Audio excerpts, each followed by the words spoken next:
Hey everybody, it's Mark with Days of Raised Boating out here today on our center console. Going to do some winterization.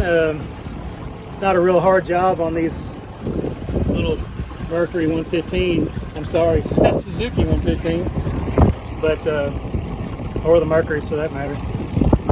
But what I've done so far, topped off the fuel tank with some 90 grade recreation gas, non-ethanol,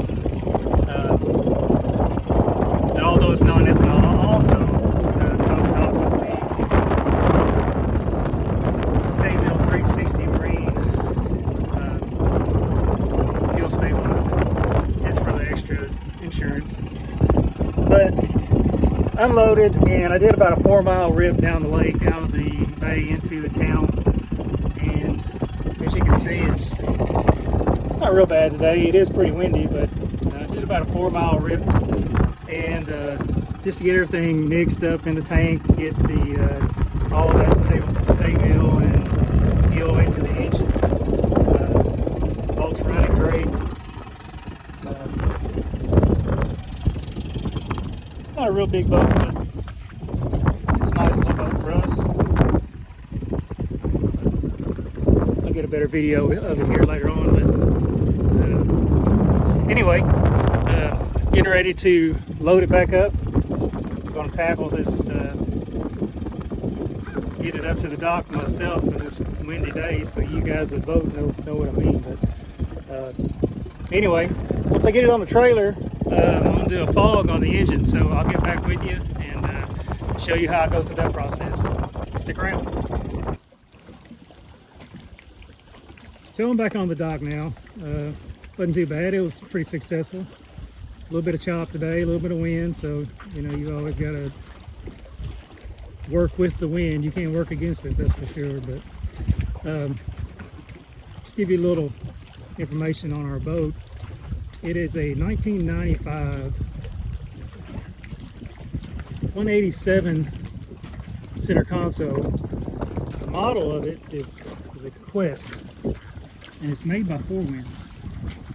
Originally, it came with a Johnson 115 two-stroke, and it was a great running motor. Those of you that know the Johnson two-stroke V4s, you know they're bulletproof, really good motors. But it seemed like that motor on this boat was a little anemic, I guess you could say. It just didn't have the grunt that it needed to push this boat.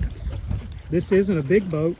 It's a 19-foot boat roughly, but it's a deep V and it's a really heavy hull, and it's amazing how good this boat handles rough water, chop. It rides like a much bigger boat. We liked it so much we decided to do an upgrade on the power. So I went with a Suzuki 115. You know, Suzuki seems to be the hottest thing going now. It seems like that's pretty much all you see on the water. I apologize, this wind sounds bad, but it was a very well worthwhile upgrade on the boat, because it's just so much easier to drive, to handle. The power is so much better, the torque, the fuel economy, and one of the biggest improvements was the quietness of this 4-stroke Suzuki. You really got to sometimes listen to even hear it out. But we've done some things to this boat. Done the sea deck. This wasn't a bulk kit. I bought the blank sheets and cut them myself. Was a really tedious process, but I like the look. There's a cooler that goes here. Of course, I don't have the boat decked out right now, just because I came out to do this little run to winterize it. But I've also got seat backs. They go here in the bow area. But yeah, it's also this boat didn't come with the T-top.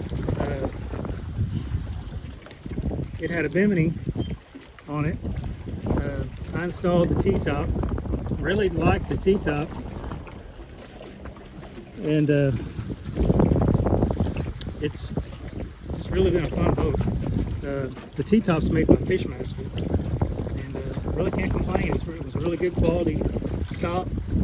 I'm not doing a plug for them, but I just like the product, and the powder coat white is really durable. So yeah,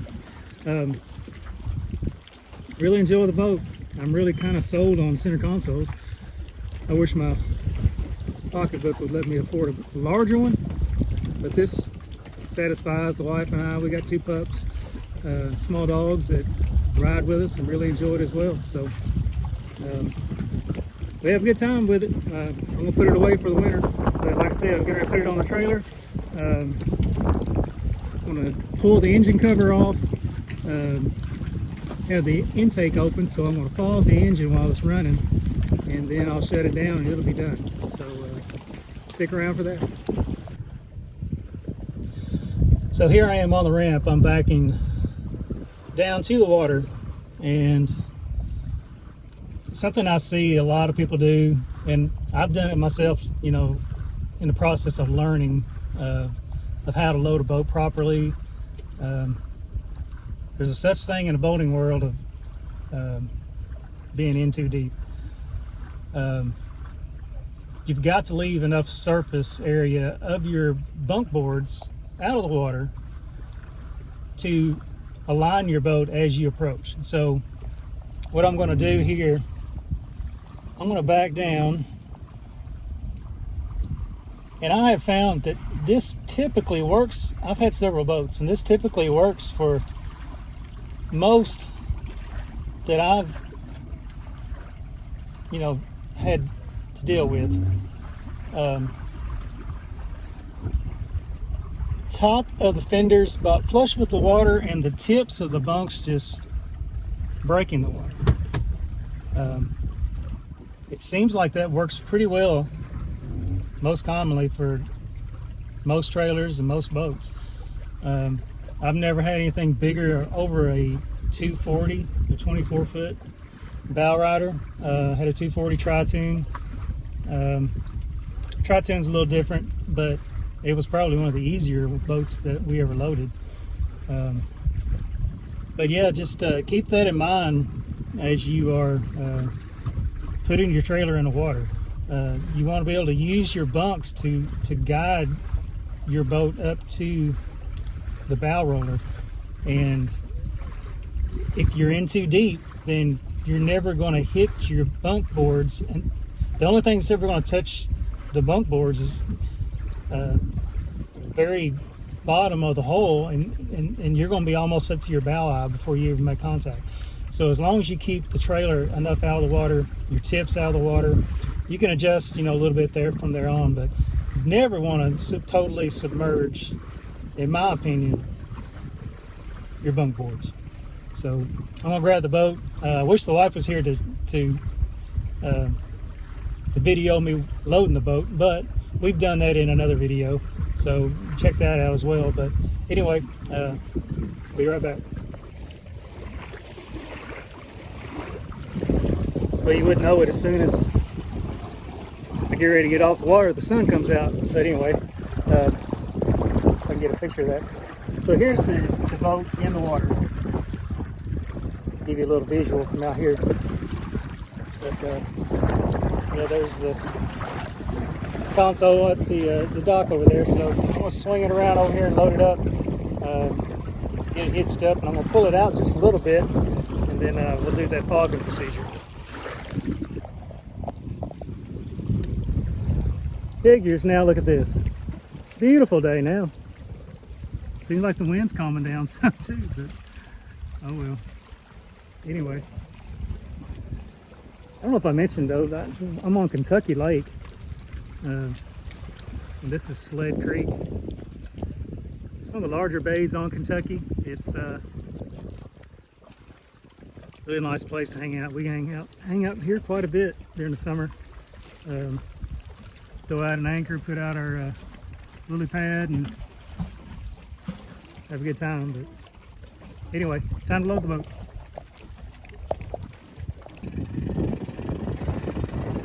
So keep in mind,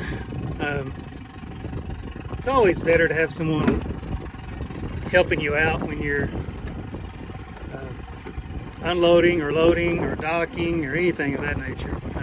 It's always easier and less stressful with two people, but sometimes it gets stressful with two people as well. I've seen some doozies out here, husbands and wives or boys' friends and girlfriends, you name it. But anyway. Okay, well, so what I've done here now, I'm on the ramp. Still got the motor in the water. Of course, I'm going to crank it, so I don't want to be running it dry. I'm going to start the motor back up, and as it's running, I'm going to fog the throttle body with stable fogging oil. And what that's going to do is going to lubricate all the intake system, the intake exhaust valves, the cylinder, all those things, so they don't sit and get any surface rust or anything like that over the winter from sweating or anything like that. So it's just a good practice to do. Some people will also pull the spark plugs and spray a little bit in there as well, and I might do that once I get it back to the camp. But I'm just going to show you this process here real quick. So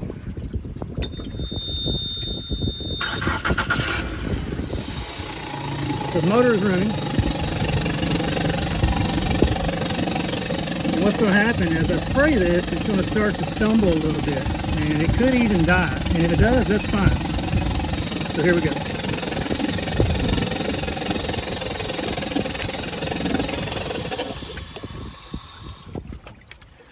And it did die. I'm going to try to crank it again.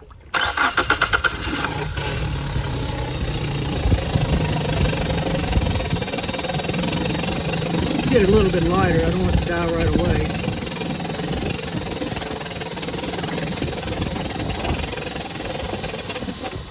That's good enough right there. So now the engine's fogged.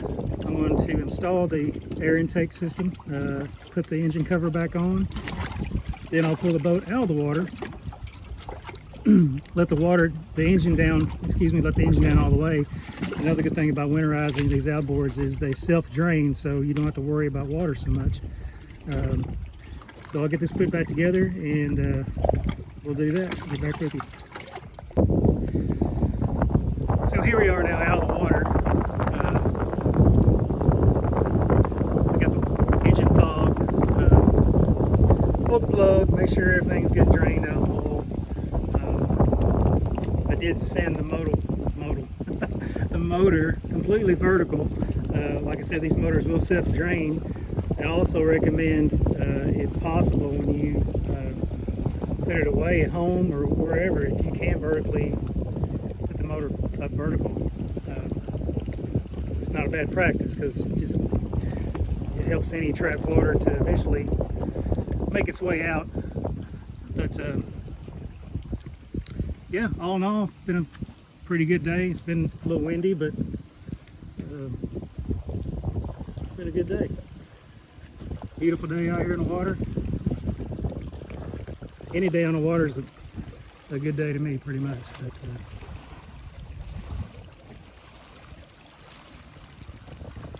really love it. So I don't know. I probably will, since I've just fogged the engine. I don't really see it that it's necessary to pull the plugs. I think it's you either do one or the other. I don't think it's necessary to do both. You can either pull the plugs, fog each cylinder, spin the motor over with the plug wires disconnected so it doesn't start on you. Of course, if you have all 4 plugs out, it's not going to start anyway, but you can fog each cylinder that way, spin the motor over. The way that I did it, it just gets the intake track all the way through the heads, the valves, coats the cylinders as well. Just a more thorough process. But so as far as that goes, I feel like I'm done. I'll probably take it back now. Last step will be to get my T-top cover installed. Probably I'm gonna pull the battery, put it on a charge for the winter, and that's pretty much it.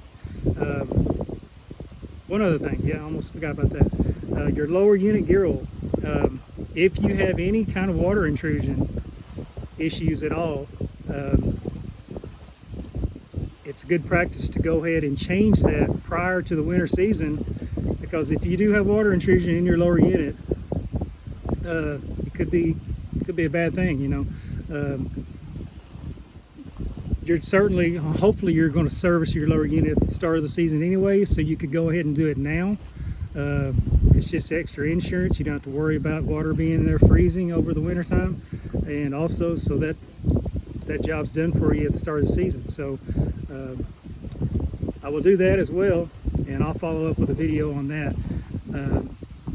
But as far as the engine oil filter and all that, that'll be done pre-season.